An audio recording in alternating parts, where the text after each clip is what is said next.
बात करने के लिए लॉगिन करें www.astrotak.com।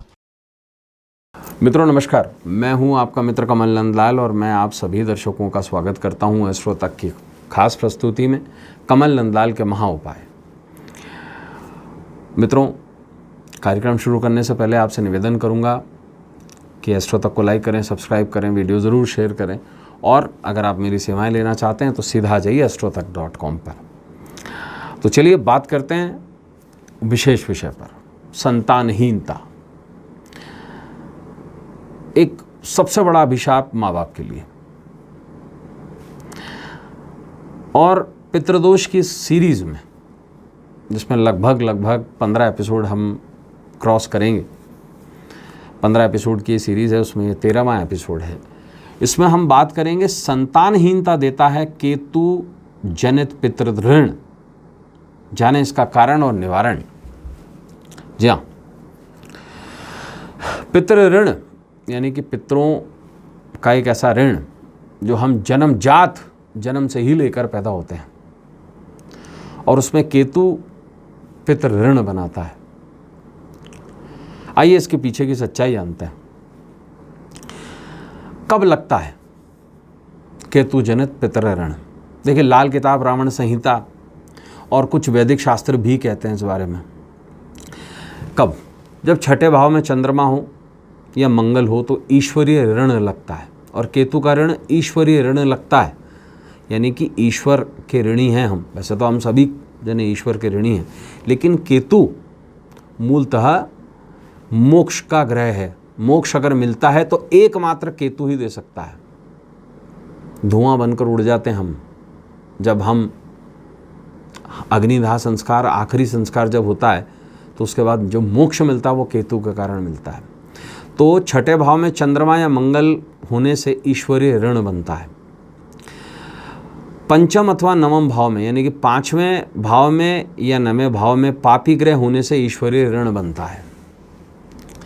कुंडली में दूसरे भाव में, 9वें भाव में, द्वादश भाव यानी कि 12वें भाव में और भावेश पर, यानी कि इनके जितने भी स्वामी हैं उन पर पापी ग्रहों का अगर प्रभाव पड़े तो ईश्वरीय ऋण बनता है।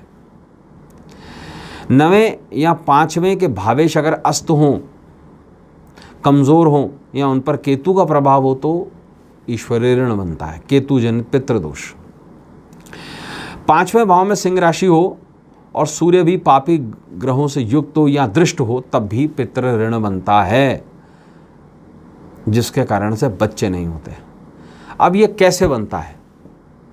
देखिए, पिछले जन्म में, पूर्व जन्मों में हमसे या हमारे परिवार में से किसी से कुछ अगर ऐसे कर्म हुए, क्या क्या हुआ, लालच में आकर किसी की हत्या कर देने से ईश्वरीय ऋण बनता है, नंबर 1।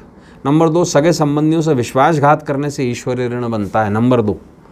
नंबर 3, नास्तिक प्रवृत्ति का होने से, अपना धर्म मार्ग छोड़ने से ईश्वरीय ऋण बनता है। नंबर 4, कुत्तों को कष्ट पहुंचाने से। ध्यान रखिएगा, बहुत इंपॉर्टेंट बात है ये। अगर कुत्ते को कष्ट पहुंचाया जाता है, कई लोग जैसे कुत्तों को मार देते हैं जहर दे करके, तो कुत्तों को कष्ट पहुंचाने से या उन्हें जान से मार देने से ईश्वरीय ऋण बनता है। किसी पशु पक्षी का कुटुंब उचाड़ देने से, जैसे मैं आपको बता देता हूँ, कई लोग करते हैं ऐसा। जैसे कोई कुत्ता है, उसकी माँ को भी मार दिया, पिल्ले को भी मार दिया और उसके फादर को भी मार दिया। या बिल्ली है, या पक्षियों का पूरे घोंसला फोड़ दिया, उनके अंडे फोड़ दिए, पक्षी, दोनों पक्षियों को मार दिया। ये करते हैं लोग। तो किसी पशु पक्षी का कुटुंब उजाड़ देने या उनका समाप्त कर देने से ईश्वरीय ऋण बनता है, स्पेशली कुत्ते को मारने से। और लाल किताब में और रावण संहिता में कुत्ते को दरवेश कहा गया, यानी कि देवता की उपाधि दी गई है। और ये देखिए कि कुत्ता जो है वो भैरव का वाहन है और भगवान दत्तात्रेय का भी वाहन है। बाल, ब्रह्म, तमक, तीनों गुण, ब्रह्मा, विष्णु और महेश के गुण इनमें। अब ईश्वरीय ऋण के फल क्या होते हैं जिसकी वजह से केतु जनित पितृदोष बनता है? देखिए, ईश्वरीय ऋण के कारण जातक का कुटुंब बर्बाद हो जाता है, पूरा खत्म। ईश्वरीय ऋण के कारण जातक की संतान ही नहीं होती, वंश आगे नहीं बढ़ेगा। ईश्वरीय ऋण के कारण विश्वासघात का सामना करना पड़ता है, जीवन साथी विश्वासघात दे देता है। 5वां, ईश्वरीय ऋण के कारण जातक का जमा धन धीरे धीरे व्यर्थ के कार्यों में नष्ट हो जाता है। अब इसका एक एग्जाम्पल आपको और देता हूं, ध्यान से सुनिएगा इस बात को। आदमी दूसरे के बच्चे को, दूसरे के वंश को खुद का वंश मानकर आगे बढ़ाता है। अब ये कैसे होता है मैं बताता हूँ, उसके पीछे बहुत सारे लॉजिक हैं। आजकल जो IVF टेक्निक है ना, उसमें कई व्यक्तियों का खुद का अंश इस्तेमाल नहीं होता, तो वो दूसरे के बच्चे को पाल रहे होते हैं। कई जगह ऐसा होता है कि कई महिलाएं या पुरुष, उनकी बाह्य संतान होती हैं, पति से या पत्नी से नहीं, अलग। ये ईश्वरीय ऋण के लक्षण हैं। केतु का 5वें भाव में होना या 5वें भाव का अत्यधिक पीड़ित होना, 9वें भाव का अत्यधिक पीड़ित होना, ऐसी चीज़ें कराता है। और या फिर दत्तक पुत्र, दत्तक संतान जो गोद ली जाती है, उसके पीछे भी यही कारण होता है। अब इसका निवारण क्या है? बहुत सीधा सिंपल।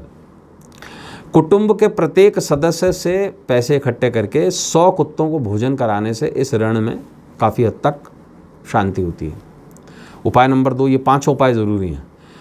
कुटुंब के प्रत्येक सदस्य से पैसे लेकर के साल भर तक पक्षियों के लिए दाना पानी की व्यवस्था करनी होती है, साल भर तक। उपाय नंबर 3, घर पर कुत्ता पालना होता है। आपने देखा है लाल किताब वाले या रावण संहिता को जो मानते हैं, वो क्या कहते हैं? घर पे कुत्ता पाल लीजिए, संतान हो जाएगी। उसका कारण ईश्वरीय ऋण होता है। हर केस में नहीं, कई केस में दूसरे मैटर भी होते हैं कि जहाँ संतान नहीं हो रही होती है, लेकिन संतानहीनता केतु को एक संज्ञा दी गई है, पुत्रहंता। पुत्रहंता, पुत्र को मारने वाला। जिसका केतु बिगड़ गया उसकी पुत्र संतान बच ही नहीं सकती, ये कायदा है।